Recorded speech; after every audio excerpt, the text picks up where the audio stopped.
เอามองไปหักเต้าฟ้าจะฆ่าเมียเด้อคนเราเนาะยังไงอาจจะหักแต่ก่อนน้องนางเจ้า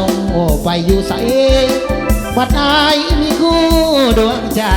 เป็นจังใดจึงมาเห็นหน้าพบน้องทางนี้เต็มทีเทน้องงานดาแต่อายมีภรรยาแต่ว่า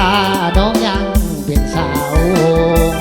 เอาคำอย่าบอกออกจากปากว่าหากกี่ดีแต่เหตุของประเพณีของเรามีเมียหนึ่งคนใจลำบากยุ่งยากหัวใจสับสนอยากเอาเมียเพิ่มอีกหนึ่งคนเพื่อจดใจน้องมาทีหลัง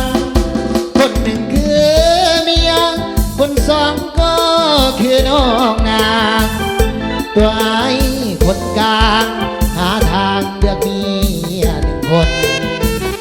อยากเลือกน้องสาวยักเมียที่ผัวตายโมดดลำบากหากยิ่งสองคนได้จนใจปล่อยนางเลือกเมียเอาจังสีให้ว่าผมแอบน้องสาวยันเป็นเรื่องเป็นราวน้องสาวจะได้โกรธเคืองเตือนใจตัวเองเก่งใจน้ำเมียอยู่เฮือนหากเขานั้นเปรียบเสมือนหักเข้าฟ้าแต่ว่าขาเมีย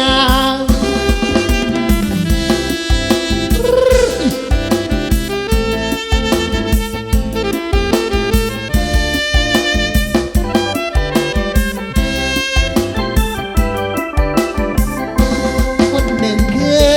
เมียคนสองก็คือน้องนาง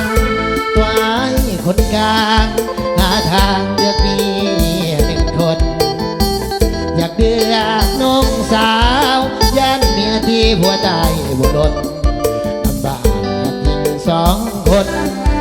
จนใจปล่อยนางเดือกเมียเอาจังสีลาอายบ้าก็แบบน้องสาวยันเป็นเรื่องเป็นราวน้องสาวจะได้กดเรื่องเตือนใจตัวเองยิ่งใจนะเมียอยู่เฮือนหักเขานั้นเปรียบเสมือนหักเขาฟ้าแต่ว่าขาเมีย